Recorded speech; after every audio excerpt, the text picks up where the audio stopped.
And now it's time for Power of Prophecy, continuing the legacy of Tex Mars, exposing evil, and promoting Jesus Christ as Savior. Here's your host, Jerry Barrett.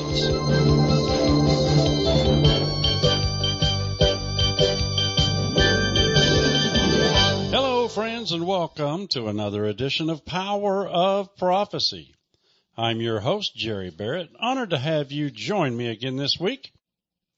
I have got my cohort in angering as many people as we possibly can. Sandra Myers in studio. Sandra, welcome back to Power of Prophecy. Thank you, Jerry. Always good to be here. So, who are we picking on this time? The Catholic Church. What do you say? Let's do it. The Catholic Church. The title of the program, Is There a Deep State in the Catholic Church? Is there a deep state? Yes. Oh, program's done. Yep, that's it. Explain. Okay, so you want a little bit more. Yeah, let's get some deets. Okay. Well, you know, the Catholic Church being such a large institution and independently recognized entity like a country, has deep state like any other country. Okay, is that enough? No. Okay. Let's dig in. All right. You know, like most countries and even large corporate businesses, the Vatican has pockets of influence and control, a bureaucracy, if you will. And you know what happens when you get those deep-seated bureaucracies. Even like with our own American government, we've seen it, you know, it's a topic of conversation. Trump, within the Trump campaign, as he was running his campaign first and second time, trying to get rid of the deep state. The biggest problem is that there's such an entrenchment of the deep state that it's really hard to root it out and get rid of it. Trump has been, and no, of course this is not about Trump, it's about the Catholic Church, but Trump he had his first taste of dealing with the deep state when he brought so many deep staters back into his cabinet. There's pluses and minuses to having people who have been there for a while. Yes, they understand how the system is supposed to go to make the machine work. You're not reinventing the wheel each and every time. But the problem is those people sometimes get so entrenched, if they have any nefarious plans, then of course you're messing with their little fiefdom, and then they get territorial, and then sometimes they get vicious. It's the same thing in the Catholic Church.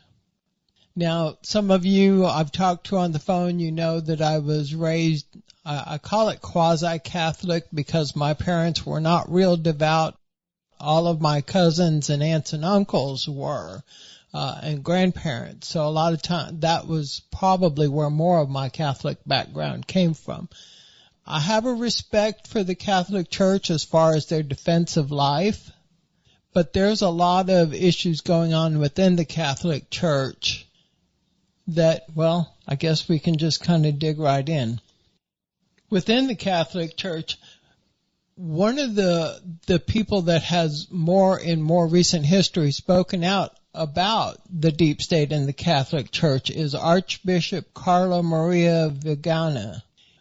He recognized what he saw in the Catholic Church, and he even wrote to President Trump, and in a very long letter was telling him about the deep state conspiracy. He was glad that Donald Trump saw the deep state for what it was and had congratulated him on exposing the deep state, trying to negate and unempower the deep state. It's an uphill battle, no matter how you slice it, whether you're here in the United States or in the Catholic Church. So Archbishop Carlo Maria Vigano, let's go into him for just a little bit. He's been excommunicated, but he's got a good reason for being excommunicated, because he saw the deep state for what it was within the Catholic Church, and he is largely responsible for exposing the corruption of Vatican finances. Archbishop Vigano, exposed corruption. He saw one of the things that signaled him was the outrageous prices for contracts. Just like with Washington paying whatever it was, $10,000 for toilet seat covers, or toilet seats. This is kind of what the Archbishop was saying within the Catholic Church. And this is one of the things that caused him to dig a little bit deeper and kept seeing more and more problems with this. Vigano, who was formerly the second-ranked Vatican administrator to the Pope, talked about the shadowy clerical network that betrays its duties, and this is a quote, betrays its duties and forswears its proper commitments before God.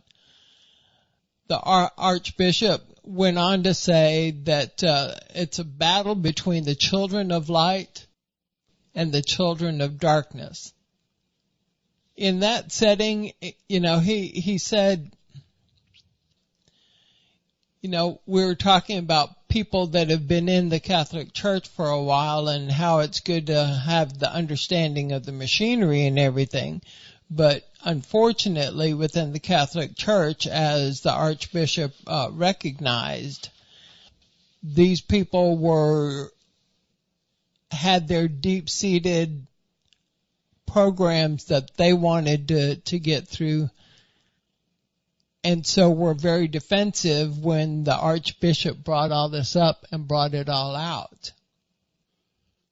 Those who run our machinery have developed an understanding of their role and identity, and they are far less connected to the church. It's a little fiefdom. It always seems to be that way. Mm-hmm. And it doesn't matter if it's a Catholic church, the federal government, big corporation. Right. Even in the church, it makes sense for the impulses and aspirations of the Pope, who's supposed to be God's representative on earth, to be at least somewhat restrained by institutional experience and judgment. But again, we have this dug-in deep state that he's ending up being under the thumb of.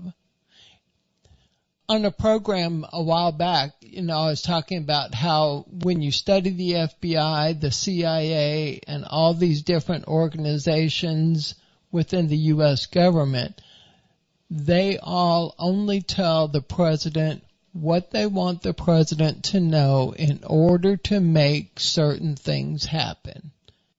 This is true within the Catholic Church too. One of the things that we were going to talk about is like the Lavender Mafia. Catholics, many Catholics anyway, are still potentially oblivious to the dominance of the Lavender Mafia. Who's the Lavender Mafia? Well, you can kind of guess by the color who the Lavender Mafia is. Yes, it's the homosexuals in the church. There was a time, I think it was under Pope John Paul II, where they were... I think that's when it broke big time, was under John Paul II. And I think Benedict was his right-hand man at that time, if I remember correctly, because we're talking history, and I'm not a Catholic, so I wasn't privy to a lot of what was going on. Well, I didn't pay attention either. I didn't pay that much attention growing up, and even less so. After Vatican II, there was a huge exodus of heterosexual priests and seminarians for a variety of reasons. Some claim as many as 20,000 left the church. The priesthood was becoming more of a social work profession, and didn't require ordination, so many of them left. Also, many believed that the church was going to permit married priests. Now, I know they do in Africa. Not if they're Catholic, I don't think. Yeah, I think that's the only place that a Catholic priest can get married, because they couldn't get any priests to go to Africa. Huh. So I think they have. Okay, so ironically, this led many heterosexual men to leave the priesthood or seminary and get married. They believed that once the requirement of celibacy was lifted, they could return. However, the homosexuals remained and expanded their ranks by promoting each other, recruiting other homosexuals, and rejecting heterosexuals. That makes perfect sense when you consider their fiefdom. It's the Lavender Mafia. I'm surprised that it's not the Mauve Mafia. Well, lavender is still a pretty good color for that. There was a book that came out called In the Closet of the Vatican, Power, Homosexuality, and Hypocrisy, that came out in 2020. That said that the Vatican was overrun by homosexuals. There was another book, I think it is by Tom Rastrelli, Confessions of a Gay Priest, a memoir of sex, love, abuse, and scandal in the Catholic seminary. I don't even want to tell you some of the stuff that I've read about what goes on in the Catholic seminary, what you have to do to your, as a subordinate, in order to satisfy your teachers. No, I don't want to go there. Yeah, we don't really want to go there. Do you know that the Moes have taken over and they have created their own little deep state bureaucracy? That's sick enough. You can imagine how bad it is. Yeah, there are some, there's a network of people men who had gone into the priesthood that have left, and they have talked about it. There's a survivors network of it. This one report that I read says that the good news is things are getting better. For instance, fewer homosexuals are entering seminary, in part because homosexuals no longer need to hide. So I guess they were using it as a place of refuge, except that it really wasn't. One article reports that before 1980, only 59% of newly ordained priests claimed to be heterosexuals. After 2010, 89% do, if you want to believe that. Given those statistics, it's not surprising that only 34% of priests ordained before 1980 thought homosexuality was always to be wrong.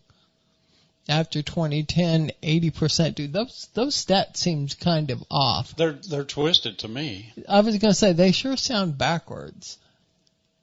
I think it's so ingrained that trying to get rid of the Lavender Mafia and the protection, they're running so many of these seminaries now that, and then of course, the Catholic Church still did not permit marrying, except, as you say, in Africa, but overall it does not permit that. It's supposed to be a celibate lifestyle. So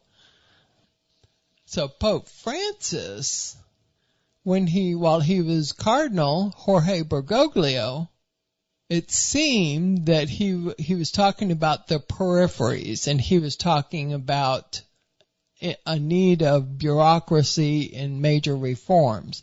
So he was pointing out various departments of the Holy See, as it's called, had operated with little or no oversight during the pontificates of John Paul II and Benedict, the 16th. Their method of governing was to leave internal affairs of the Vatican entirely, or almost entirely, in the hands of subordinates.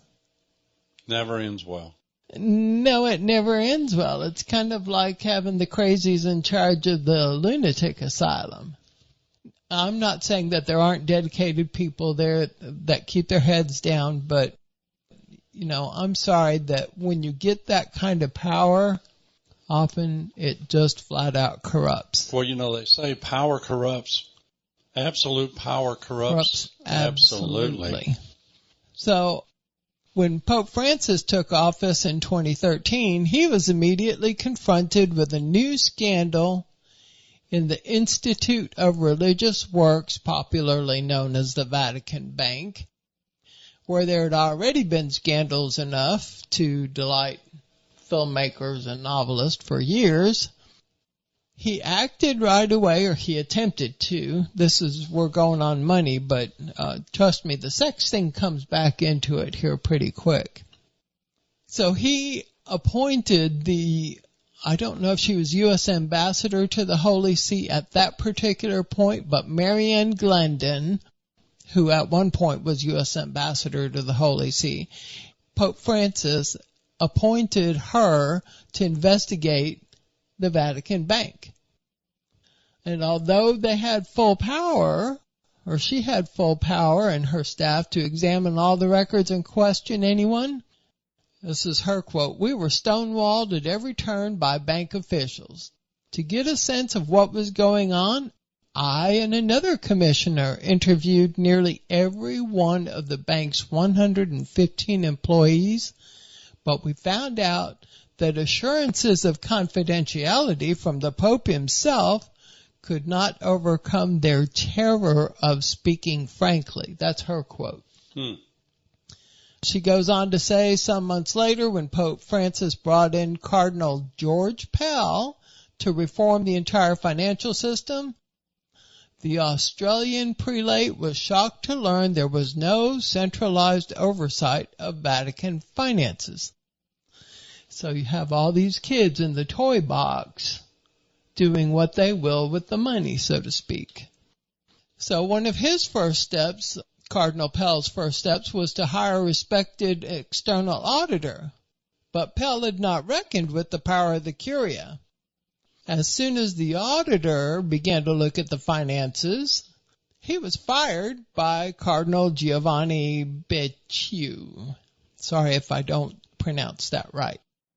Who, as Sostituto, was the highest-ranking member of the Curia next to the Secretary of State.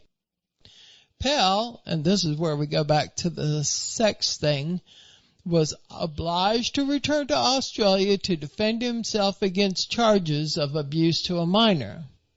Okay, well, going back to how they do things in the USA and the deep state, and this has been going on for decades and decades. You've heard Tex talk about this, the little honey traps. Real or contrived, they will use it against you. So you darest not ever be alone with somebody, because that person can be pressured to be an accuser. And I think that's what's happened with a lot of these Me Too people. But anyway, so Pell had to go back to Australia. He was convicted and served over a year in prison before the trial court's ruling was overturned by the Australian High Court for lack of sufficient evidence. Becciu, the guy that had fired Pell, was ultimately convicted of financial crimes by a Vatican court, but not until 2003. I don't know, sometimes this is a little bit hard to follow, but oh my goodness, you can just kind of tell how all this is going. This is what they do, honeypots and finances and everybody protecting their own little territory. So thereafter, it seems Pope Francis largely abandoned the thoughts of internal reform and turned his attention outward. Protect the small people, embrace the LGBTQs, and, suddenly we're not looking at the machinations of all the stuff that's been going on. He's not looking at the deep state anymore. Now, he's just kind of turned his focus outward. And yes, it is the primary job of any church or Christian to tell the world about Jesus Christ. But when the establishment or bureaucracy, or the Catholic Church in this case, is corrupt, it's really hard to have confidence in the Catholic Church. The same thing has happened in the Protestant movement. I mean, when you've got draft dodgers that push the NIV and other Bibles in the seminary, they don't teach how to be a proper witness. Instead, they're teaching how do you make money? Mm-hmm. How do you keep your job? And it sounds like this is the same thing that's going on in the Catholic Church. The corruption runs so deep that you can't even put a tentacle around it. You can't stop it without firing everybody. Mm-hmm. That's for sure. Back on Archbishop Carlo Maria Vigano, we already told you he was defrocked by the Catholic Church because, he was promoting schism by exposing these things. So they immediately closed ranks and boot out the ones that's trying to expose things. It's really a shame. Very much so. It's really a shame. When he was appointed Secretary General of Vatican City Government in 2009, he was attempting to reform the finances of Vatican City, and he did pretty well. According to this report, he turned a budget deficit into a surplus for Vatican City. But that's not good enough. He complained directly to Pope Benedict about the financial corruption. The unauthorized publication of 2 of his letters led to Vatican leaks scandal, exposing financial mismanagement and wrongdoing in the Vatican. Then he got transferred to the United States. That's what we do when we don't want to deal with something. We just send him off somewhere. So, while in the United States, Vigano earned a reputation as a conservative, arranging a controversial meeting between Pope Francis and former county clerk Kim Davis, known for her opposition to same-sex marriage. So he arranged this visit between Pope Francis and Kim Davis during the Pope's 2015 visit to the U.S. Vigano then started, of course, getting accused of sexual misconduct, because that is what they do. In order to close ranks, they try to discredit. Now, we know how that works. They slap a label on you and use it to discredit. And it's all done in the court of public opinion. Absolutely. There's no factual evidence. But They sully your name so bad that you lose the respect of your followers, your peers. Yep. In August 2018, Vigano published an 11-page letter accusing Pope Francis and numerous other senior leaders of concealing allegations of sexual misconduct against one particular priest, McCarrick. Vigano stated that Pope Benedict imposed sanctions on McCarrick. This is so crazy. Imposed sanctions on McCarrick in response to the allegations, but Pope Francis, as he came along after Pope Benedict stepped down, we'll talk about that again on the other side of the break, but Pope Francis refused to enforce them, and he made McCarrick an important advisor. Well, that didn't last long anyway. McCarrick ended up getting convicted because he was who he was, and he was a pedophile. Yep. But what did Pope Francis do? He attempted to close ranks and bring McCarrick in close to him.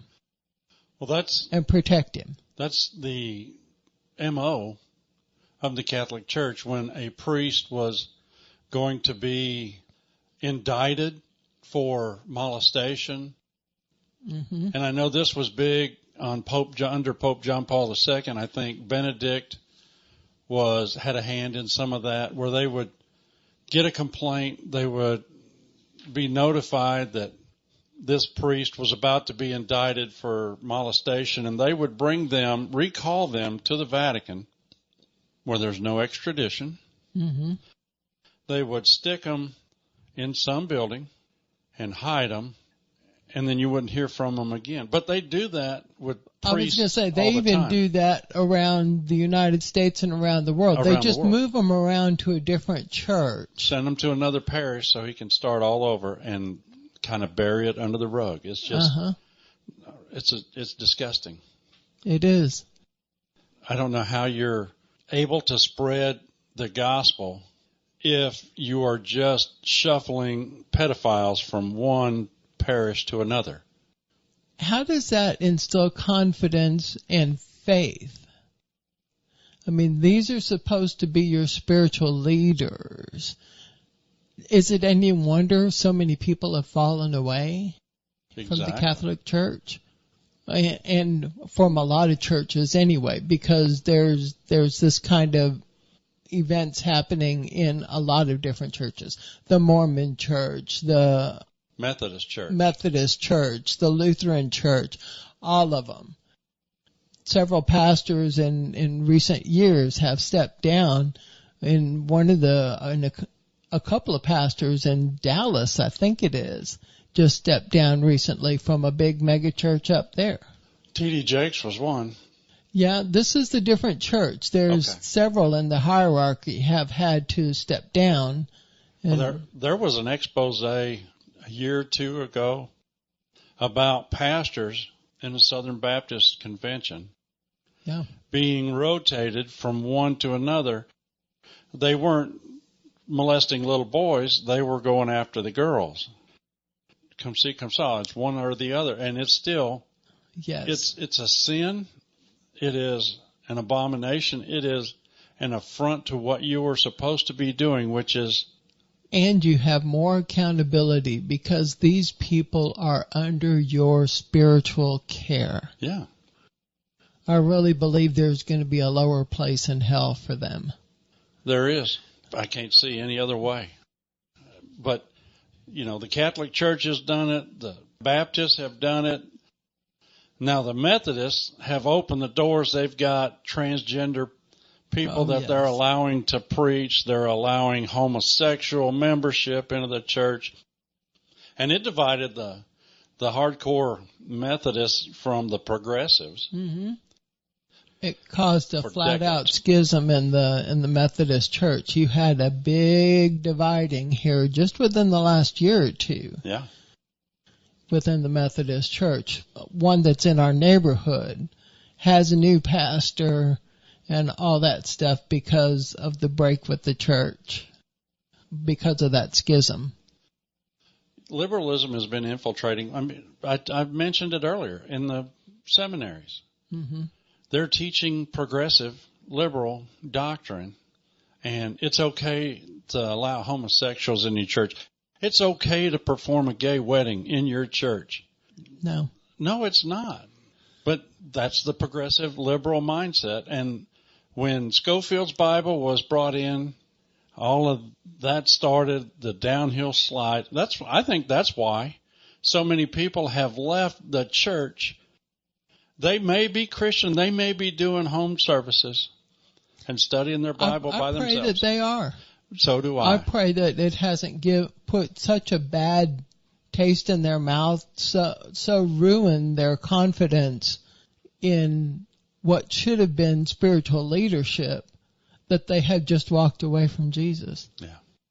Yeah, I know that's why. But that's another whole topic all by itself. And one of these days, I'm going to get into that. There you go. I know Tex promoted home churches. We still do. Mm-hmm. It is a great thing. And, you know, everybody thinks church is this great big building. No. Nope. It's a body of Christ. Where two or more are gathered in my name, there in the midst shall I be. Mm-hmm. You don't need a building. Nope. You can do it anywhere. Well, that's going to take care of the first half. We are discussing, is there a deep state in the Catholic Church? Sandra and I got to take a brief pause. When we come back, we're going to dive right back in. You're listening to Power of Prophecy. Stay with us, won't you? We'll be right back.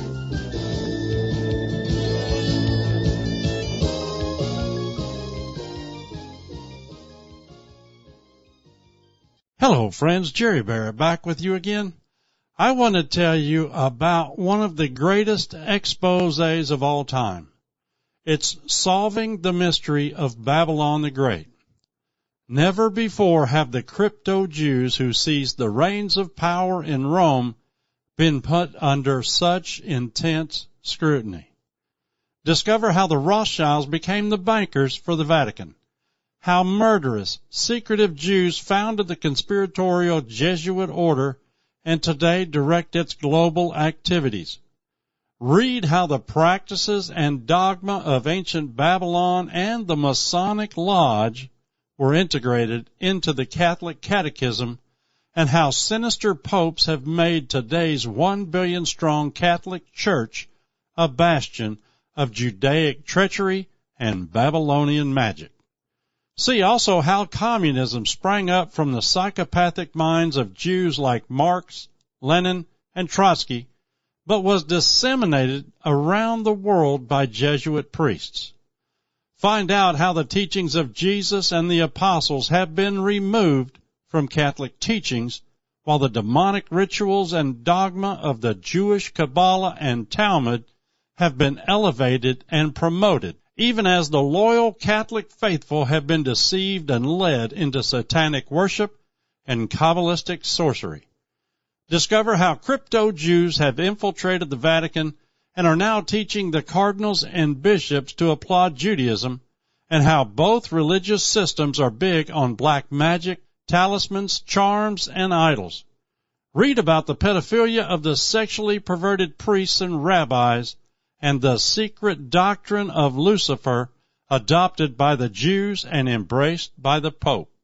The Jewish connection to Rome can no longer be disputed. The Roman Catholic Church is nothing more than a Christian front for a Judaic Babylonian world religion.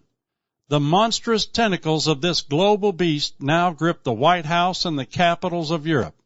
Meanwhile, Judeo-Catholicism is using American power to gobble up the Islamic nations and steal their oil. 388 pages written by Ed Hendry. We're only asking $25. Please add $6 shipping and handling. That will make your total $31 for Solving the Mystery of Babylon the Great. You can order your copy by phoning us toll-free in the United States and Canada at 1-800-234-9673. Again, that's 1-800-234-9673. If you care to phone our regular line, that number is 512-263-9780. We're in the office Monday through Friday, 8 a.m. to 5 p.m. Central Time. We accept Visa, MasterCard, Discover, and American Express. You can order Solving the Mystery of Babylon the Great at our secure shopping cart. Just go to powerofprophecy.com, powerofprophecy.com. There's an ad for Solving the Mystery of Babylon the Great right there on the main page. Click on it, put in your name, address, charge card, shipping method, hit submit, and we'll get it and get it coming to you. If you want to use one of those charge cards and fax your order in to us, our fax number is 512-263-9793. Just write down your name, address, charge card, expiration date, and if you can, the 3-digit security code, or 4, depending on which card you're using. And the note that says you want to get a copy of Solving the Mystery of Babylon the Great. We'll get it right off the fax machine, and we'll process it just like we do every other order. Whether you phone it in, you do it online, or you fax it. Now, if you care to send in a check, money order, or cash, please make your check or money order payable to Power of Prophecy, and you can mail it to us here at 4819 R.O. Drive, Suite 102, Spicewood, Texas, 78669. $31 postpaid for Solving the Mystery of Babylon the Great. If you don't have a copy, you need to get yours today. Okay, and now let's return to our regular program. My guest today is Sandra Myers. Sandra, welcome back. Thank you, Jerry. Good to be back. Now, we've mentioned Pope Benedict, but he resigned. Was there a coup against him that forced his resignation? Yeah, I think there was. He is the first pope to have voluntarily resigned in over 700 years. There was one that came up, he was kind of forced to resign. That was only 600 years ago. So it's been a long time since a pope has actually, it's supposed to be a lifetime appointment. You basically die in office.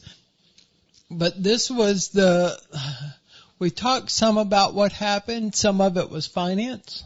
Some of it is sex.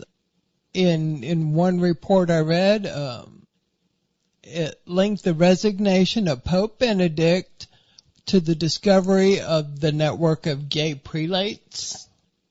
So it's all one big nasty machine. So, and then when you get this stuff going on, what else comes along with it? Blackmail. Because that's where your honey traps are, your homosexual traps, your finance traps, all of that is fodder for any blackmailer. So one paper that I read said that the Pope had taken the decision on the 17th of December back when he resigned, I think it was in 2012, that he was going to resign.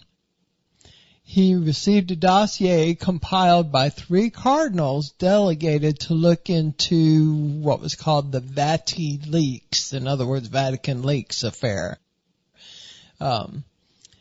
Benedict's butler, Paolo Gabriele, was arrested and charged with having stolen and leaked papal correspondence that depicted the Vatican as a seething hotbed of intrigue and infighting. The cardinals described a number of factions, including one whose members were united by sexual orientation.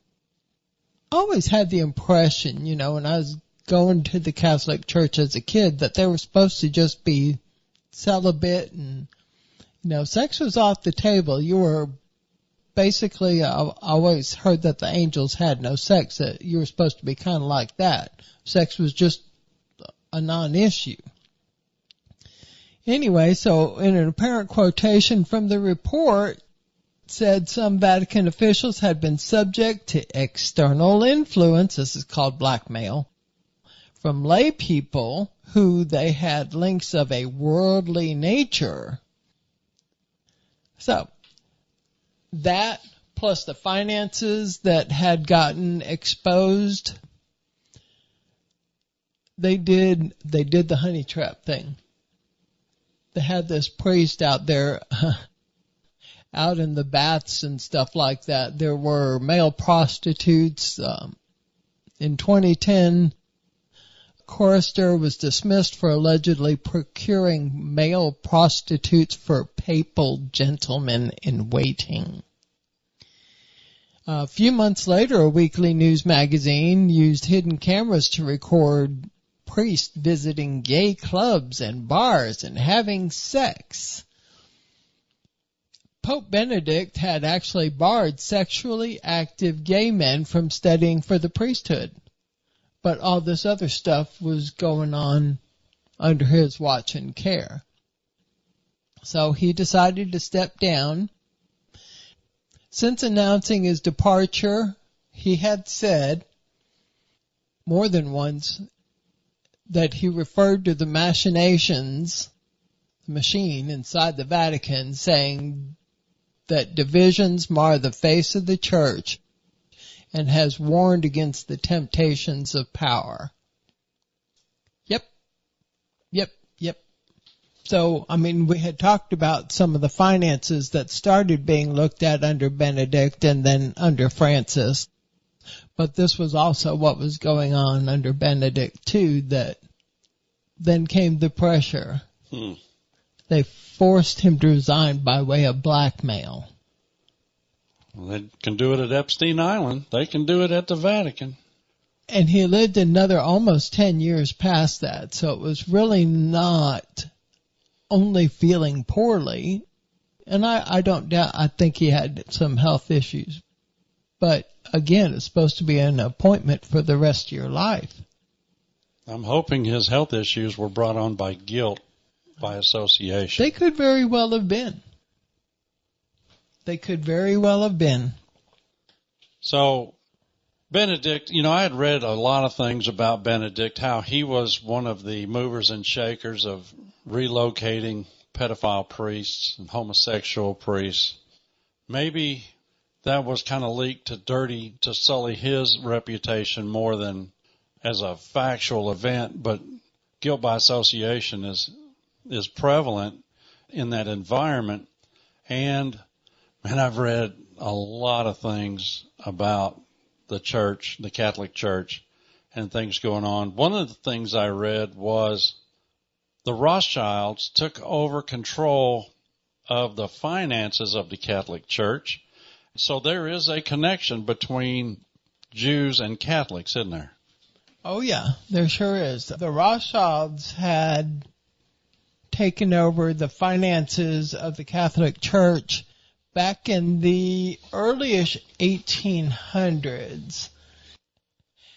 It's kind of funny how the Catholics and the Jews are. The Catholics, for a long time, they would have been called anti-Semitic. There's questions about the things that the Vatican could have done to protect Jews from the Holocaust, from being targeted during World War II. Whatever you want to say about the Holocaust, but there was a certain targeting anyway. So Catholic anti-Judaism came to be critically examined by scholars attempting to explain the Holocaust. The Rothschilds, the Vatican was hurting financially, so they brought in the Rothschilds to help them. I want to say it was in the 1830s, thereabout.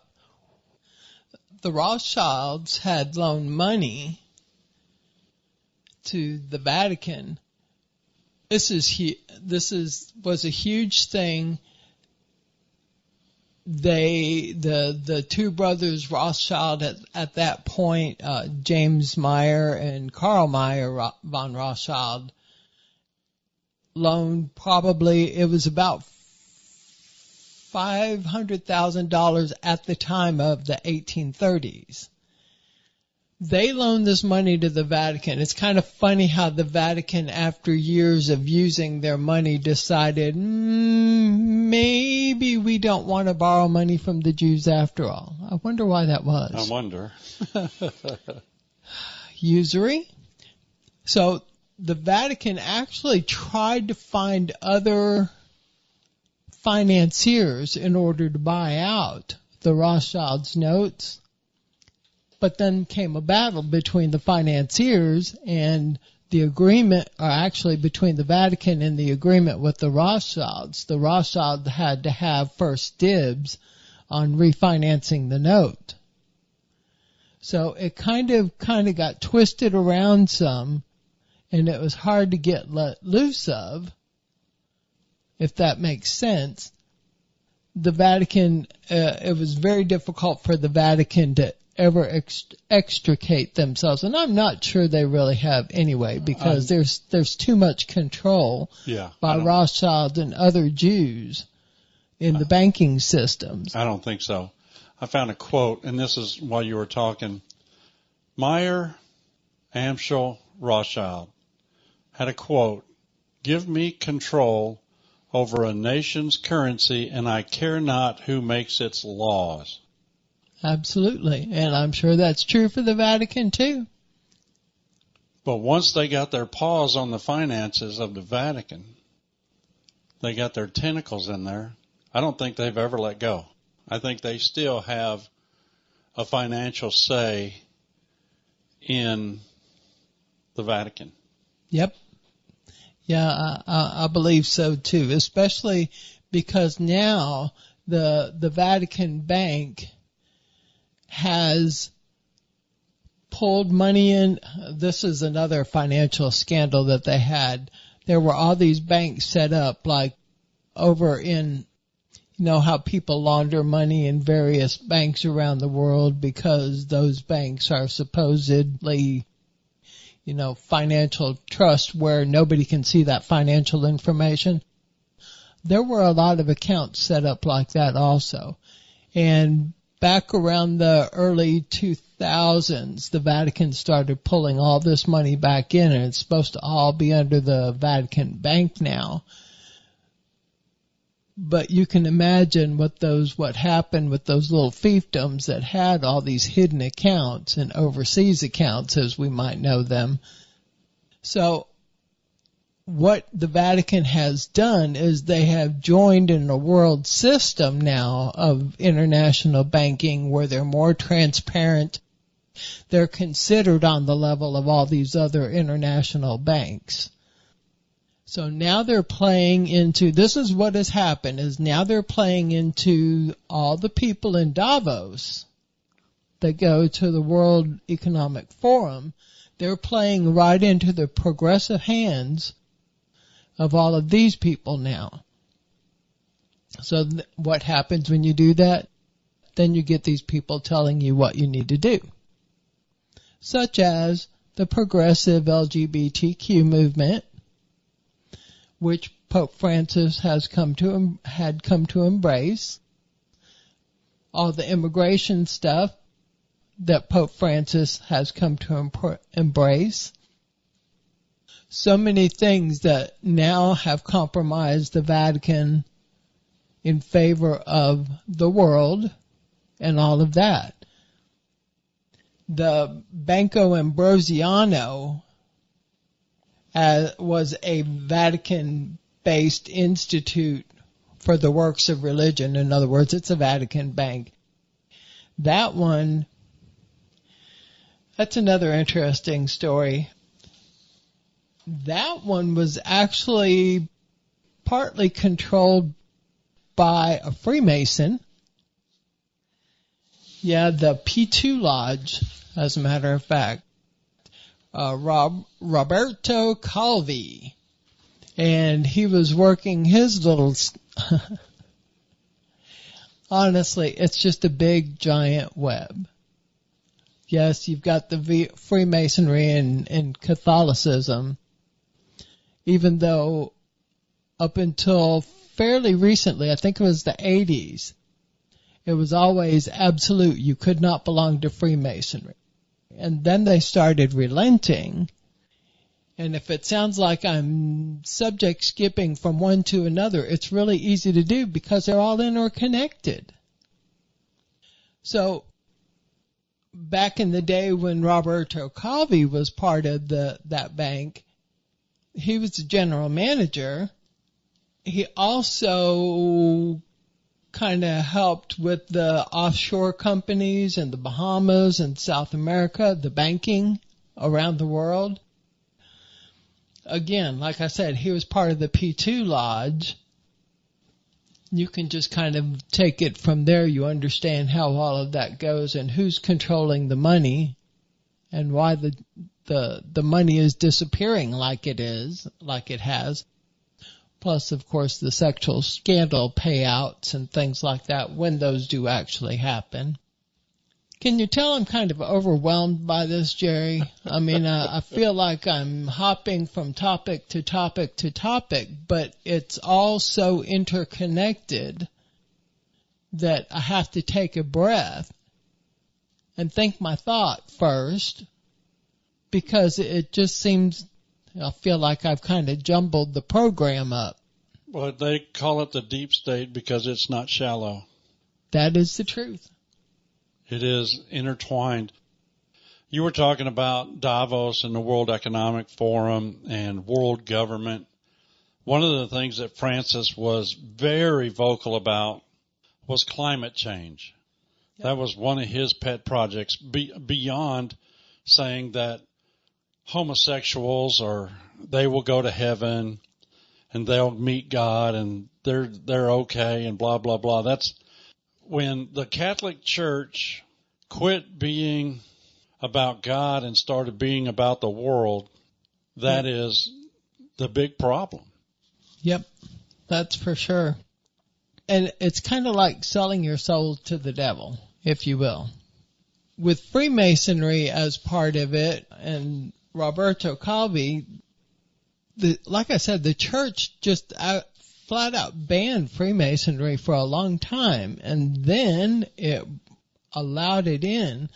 Then Cardinal Ratzinger, who became Benedict, he actually, with the approval of John Paul II, all in the same year. It was kind of funny because first they took the prohibition out. They took the mention of Freemasonry out of the Catholic doctrine, and so a lot of Catholics joined Freemasonry. But all within the same year, Cardinal Ratzinger said, "Nah, I don't think that's a good idea." And with Pope John Paul II's approval, said enrollees are in a state of grave sin and may not receive Holy Communion. Well, you would think that would be a clue to the Catholics that they shouldn't be there. But because they took Freemasonry out of the Vatican, I don't know what the right term is, but manifesto, if you will, suddenly that's kind of become a thing again. You know, Pope Leo, I think, if he were to be believed that he has the best interest at heart for the Catholic Church, I suspect he's going to find out things are different. But when you look at his background, I have to wonder if he's going to be any different than anybody else. He may be a smart man. He's got a high IQ of 145, which is considered genius level. He's known for his pragmatism, but that pragmatism sometimes makes you almost ineffective because you're looking at like this whole giant picture, but when you see the machinations of it, it's just kind of like me doing this radio show. I'm so overwhelmed by the depth of the machine, the enormous size of the machine, that I think this is one of the reasons why sometimes the popes go in there with great aspirations of straightening things out, but they quickly find out that, okay, now we're going to change our intentions, and it's going to be about the poor and underserved, and it's about climate change, because Pope Leo is, he's all about the climate change thing. He's all about open immigration. You think he's going to open up the gates or take down the wall around Vatican? Not a chance. The people that say we need to open borders are the ones that are ensconced behind a great big wall. And that includes here in America, too. Yeah, everybody. You've got, all these politicians and elite that have their giant walls, and they talk all about open immigration.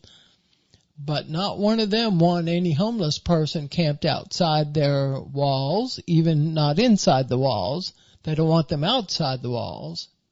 Yep. And Leo, isn't he a social justice warrior?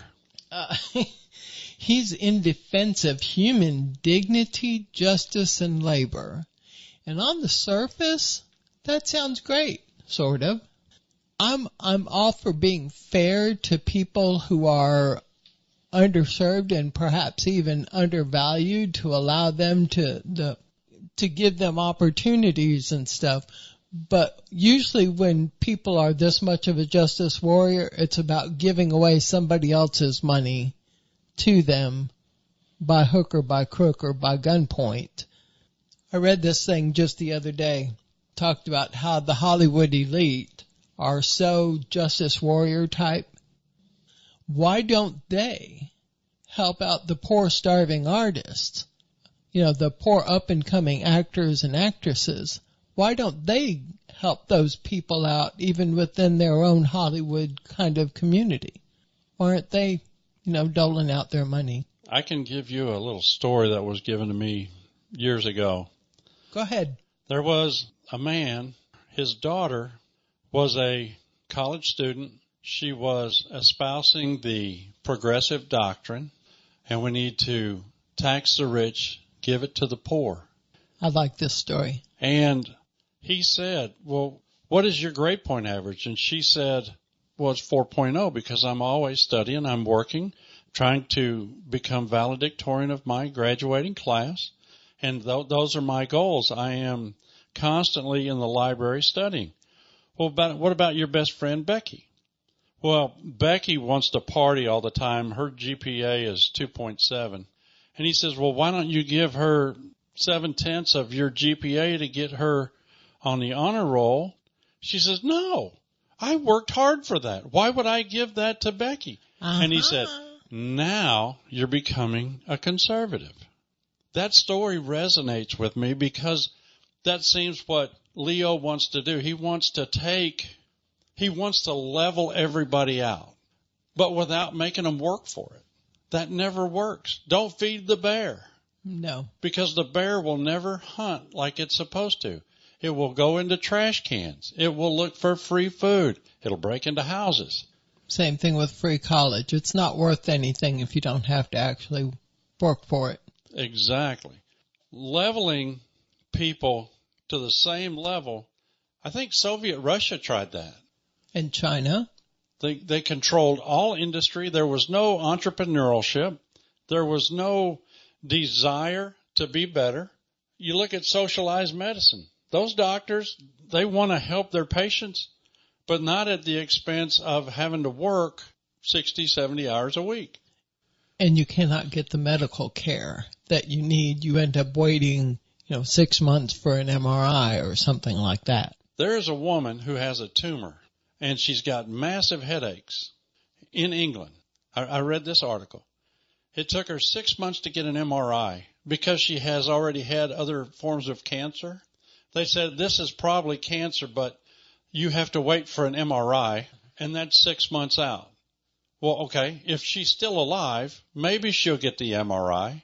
And if they find out that it's a cancerous tumor behind her eyeball, that has grown and grown in all that time, then she's got to wait 6 months to a year for any kind of surgery. That there's no push to do the job right, get it done, and do it better than anybody else. That's the problem with Leo's social justice, and not just Leo, but everybody that pushes this social justice garbage so that everybody is equal. We will never all be equal. There are smart people that invest, they invent things, they invest in things. There are people who want to sit on their butt and get paid to do nothing, and they're happy with somebody else taking care of them. And that's where this social justice stuff works. The actors and actresses, why would I give up my money when I did the same thing when I was up and coming? I waited tables. I was a valet. I was a janitor. I did every odd job I could find until I got my big break. They're pulling $20 million a film. They're sitting on hundreds of millions of dollars.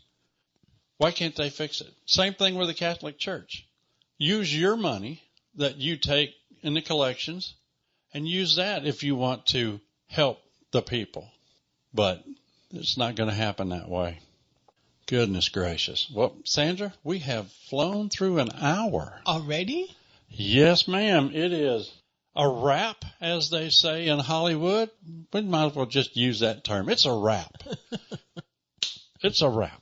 Well, thank you, Jerry. Thank you for coming on and being a guest of Power of Prophecy. I am always intrigued by your programs, your research, your articles. You need to get the June newsletter because Sandra has an article about the deep state in the Catholic Church that will give you even more information than what you got on this program. That's going to take care of this week's program. My guest today has been Sandra Myers. You've been listening to Power of Prophecy. We pray you will tune in again next week at this same time. Tune in and discover the power of prophecy.